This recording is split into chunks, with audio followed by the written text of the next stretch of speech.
mtazamaji, ni jukumu letu la kikatiba kama Wakenya kuwachagua viongozi, lakini ni vizuri kufahamu kwamba ni vyema kuwachagua viongozi bora na si bora viongozi. Na tunapotafakari hayo kama wanasiasa, inafaa tusijitie amnazo kwa kujali maslahi yetu, bali tuweze pia kuwajali wale ambao walituweka kwenye nyadhifa hizo, kwani kwa kipindi cha miaka 5 tutaweza kuwahitaji tena ndo waweze kuturejesha kwenye nyadhifa hizo.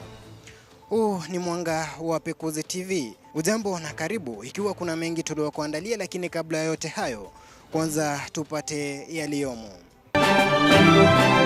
Waziri wa Elimu Julius Migos Ogamba wasifu walimu kwa kuhakikisha kwamba mtaala wa CBC unaendelea kama ulivyoratibiwa.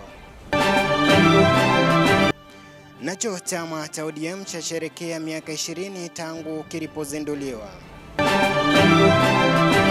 Naye Rais William Ruto afanya ziara ya maendeleo katika kaunti ya Kitui.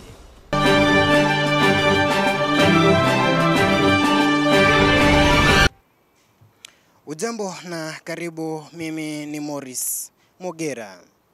Tukianza na taarifa kuu ni kwamba Rais William Ruto azuru kaunti ya Kitui kwa ziara ya kimaendeleo, ambapo amezindua miradi tofauti ikiwemo soko la Kamuongo na barabara. Mwanahabari wetu Margaret Hastings alikuwepo na kuandaa taarifa hiyo.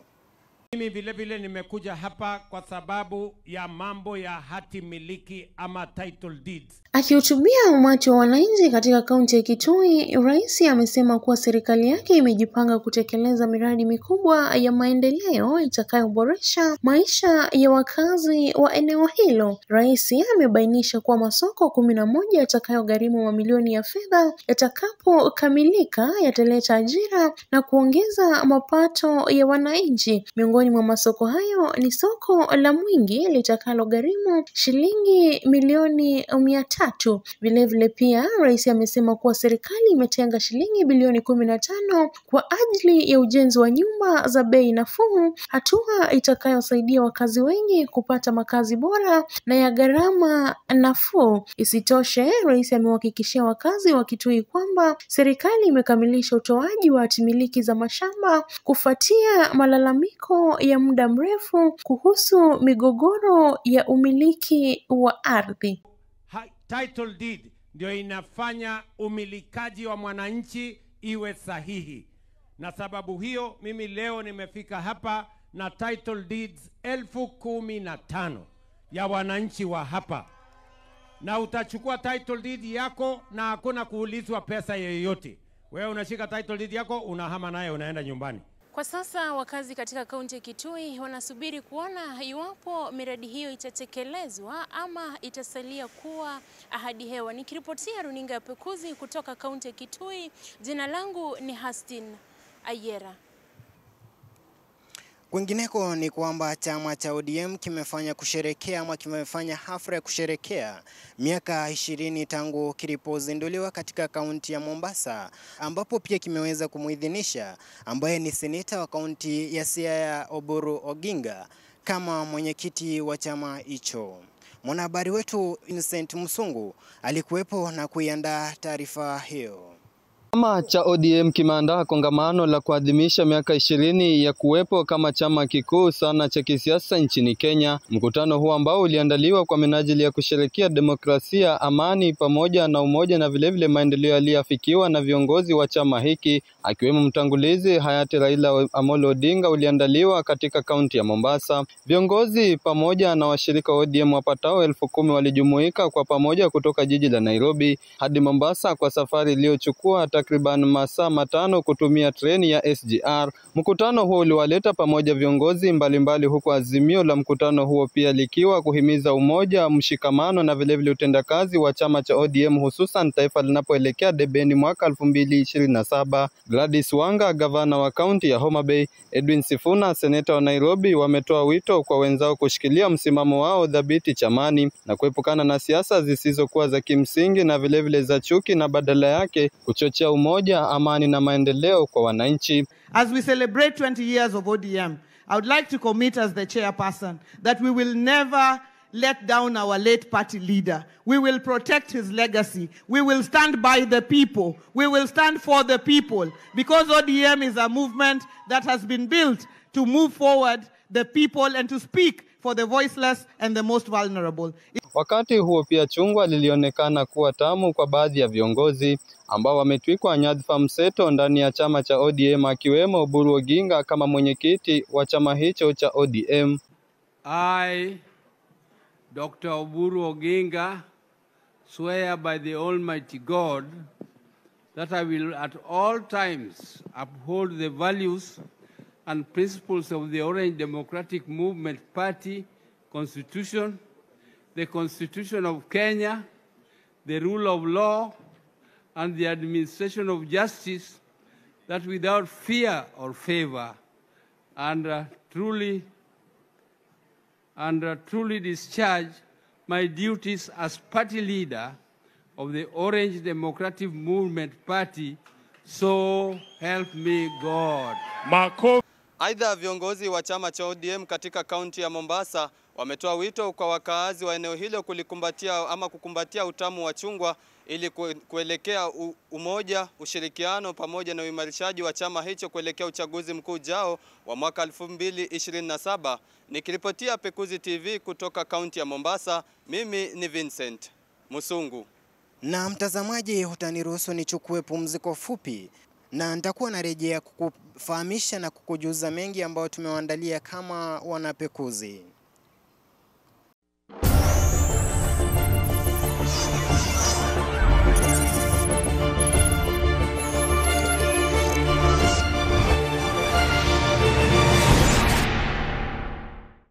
Karibu tena mpenzi mtazamaji.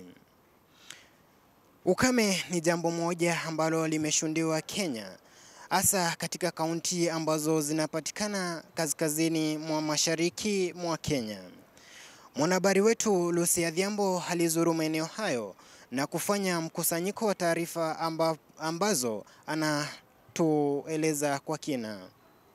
Hali imekuwa si hali tena katika maeneo ya kaskazini mwa Kenya baada ya ukame, njaa na uhaba wa maji kushuhudiwa katika maeneo haya kwa minajili ya ukosefu wa mvua. Ardhi imekauka, hakuna hata lepe la maji, bali imesalia kuwa jangwa, na masuala kuhusiana na mvua katika eneo hili yamebaki kuwa kitendawili tu. Upepo mkavu na uvuma katika mazingira haya hauleti hata unyevu wowote, bali unasababisha uchafuzi wa mazingira kutokana na vumbi. Maeneo ya Dukana, zaidi ya kilomita 200 kutoka jiji kuu la Marsabit, karibu mpaka wa Kenya na Ethiopia. Wakazi hawa wanapitia wakati mgumu kutokana na jinamizi hili la ukame. Visima vimekauka na ardhi kunyauka, licha kuwa wakazi hao hutegemea ardhi hii kwa lishe ya mifugo, kwa kuwa na wafugaji pamoja na chanzo cha maisha na riziki. Lakini sasa watafanya nini? Wanawake hawa wametokea katika kijiji cha Konya na wametembea kwa masafa marefu wakitafuta maji mchana kutwa, safari ambayo si hiari yao bali ni kwa ajili ya kuishi, na imekuwa ndio utaratibu. Maji yanayoua watu ndio yanahitajika hapa kwa udi na uvumba. Visima ni vya kina kidogo na vinashikilia maji machache zaidi. Sasa tunatumia hiyo maji and it's not safe, yeah? Tunatumia because it's not salty, ni ya laga. Na watu wanatokanga 20 kilometers wakuja hapa, almost 4 hours walking. Alafu wafike hapa tena watumia some hours kushota hiyo maji sababu ni kidogo. Hata hivyo, jitihada zaidi kutoka kwa serikali zinahitajika ili kusaidia wakazi wa kaskazini mashariki mwa Kenya kutokana na janga wanalopitia. Nikiripotia Pekuzi TV kutoka kaunti ya Wajir, langu jina ni Lucy Were. Na kwingineko ni kwamba waziri wa elimu Julius Migos Ogamba ameweza kuwasifia walimu kwa kuhakikisha kuwa mtaala wa CBC unaendelea ama unaenda kadri ulivyoratibiwa na serikali. Akizungumza, Ogamba amesema kwamba kama serikali wanatatua mizozo ama shinda ambazo zimekuwa, mashinda ambazo wamekuwa wakizikumba walimu wa CBC, na kwa kipindi cha kipindi cha muda mdogo watakuwa na suluhisho. Mwanahabari wetu Yvonne Wangare ameandaa taarifa hii na anayo kwa kina. Waziri wa Elimu Julius Ogamba Migos amewapongeza walimu kwa utekelezaji mzuri wa mtaala unaozingatia umahiri CBC, akisema kuwa kulikuwa na changamoto katika kushughulikia makubaliano ya pamoja CBA, lakini serikali ilikaa chini na viongozi wa sekta ya elimu na kukubaliana kama taifa kuzungumza na kutatua changamoto bila kushiriki maandamano. Aidha, waziri huyo aliongeza kuwa changamoto katika sekta ya elimu ya juu pia zilitafutiwa suluhisho kwa kushirikiana na vyama husika, na sasa makubaliano yalitiwa saini yataendelea kutekelezwa hadi mwaka wa 2030 bila matatizo. Aidha, waziri huyo aliongeza kuwa changamoto katika sekta ya elimu ya juu pia zilitafutiwa suluhisho kwa kushirikiana na vyama husika, na sasa makubaliano yaliyotiwa saini yataendelea kutekelezwa hadi mwaka wa 2030 bila matatizo. We had a challenge of many issues dealing with the CBAs. We sat down with this leadership and we said, as a country, we need to be able to talk to each other so that where we have challenges, we resolve them without resorting to the streets. Hata hivyo, waziri Ogamba aliongeza kuwa serikali imeunda kamati maalum ya wizara mbalimbali almaarufu Interministerial CBA Implementation Committee itakayosimamia utekelezaji wa makabiliano hayo na kuhakikisha masuala yanayojitokeza yanashughulikiwa mapema kabla hajawa matatizo makubwa. Because of that, as a government, we've set up an interministerial CBA implementation committee to oversee that the issues that are raised that are in those agreements are done before they become a crisis. To SHA is a good one. Isitoshe, kwa upande wake mkurugenzi mtendaji wa SHA Bi Evelyn Michai alisema kuwa taasisi yake inaendelea kushirikiana na wadau muhimu wa elimu ikiwemo vyama vya walimu na mashirika kama KEPSHA kuhakikisha kwamba walimu wanapata huduma bora za matibabu. This journey started way back in 2015 and we've worked with all of you through the Minet journey. And now we want to shift gears and see what the Public Officers Medical Scheme Fund has to offer our teachers. I want to inform all of you that we've engaged with all our key stakeholders on this journey. We've engaged with all the unions.